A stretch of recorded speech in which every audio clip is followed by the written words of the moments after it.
Pipe M, N और S एक tank को क्रमशः 25, 50 और 100 मिनट में भर सकते हैं। प्रारंभ में एन और एस को 10 मिनट के लिए खुला रखा जाता है, फिर पाइप एन को बंद कर दिया जाता है जबकि पाइप एम को खोल दिया जाता है।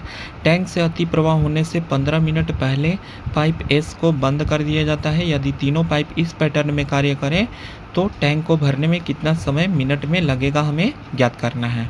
मेरे भाई, इस क्वेश्चन को हम बहुत ही आसान तरीके से बताएंगे, ध्यान से देखिए।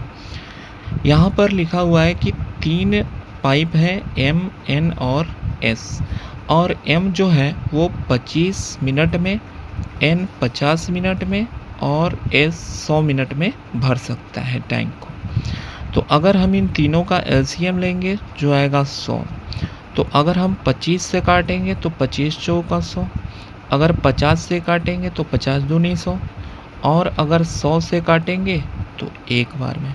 ये इनका क्या हो गया, इफ़िशियंसी हो गया, यानी इनकी क्षमता हो गया, और ये वाला हो गया टोटल वर्क। अब ध्यान से देखिए आगे क्या लिख रहा है कि प्रारंभ में पाइप एन और एस को 10 मिनट के लिए खुला रखा जाता है। यानी देखिए दूसरा और तीसरा जो नल है उसको चालू रखा जाता है, पहला वाला पाइप है यहाँ पर, तो पहला पाइप को बंद रखा जाता है। तो यानी कि दूसरा काम कर रहे हैं कितने मिनट, 10 मिनट चलाया जाता है। तो देखिए पहला जो है पहली दशा में एन और एस को, पर एम तो बंद है, एन और एस को कितना टाइम चलाया जाता है, 10 मिनट इंटू 10, फिर प्लस।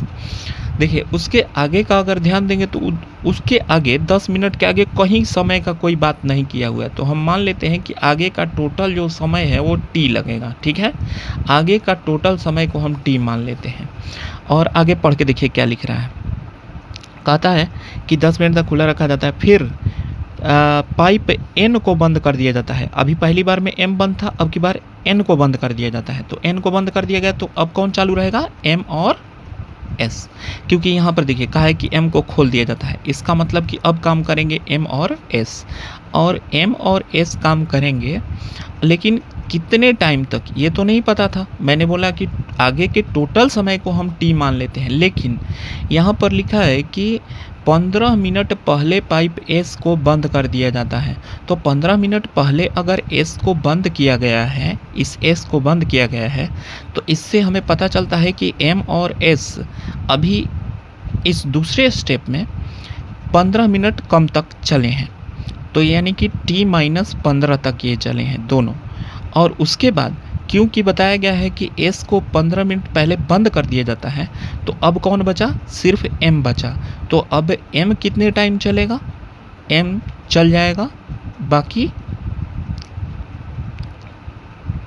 टी समय, माफ़ कीजिए यहाँ पर टी नहीं 15 मिनट होगा, क्योंकि 15 मिनट पहले एस को बंद किया गया था। तो एम कितना देर चला, 15 मिनट, क्योंकि इसके साथ में वो चल तो रहा ही था, लेकिन 15 मिनट पहले एस को बंद किया गया था, तो यानी कि 15 मिनट एम अकेला काम किया है।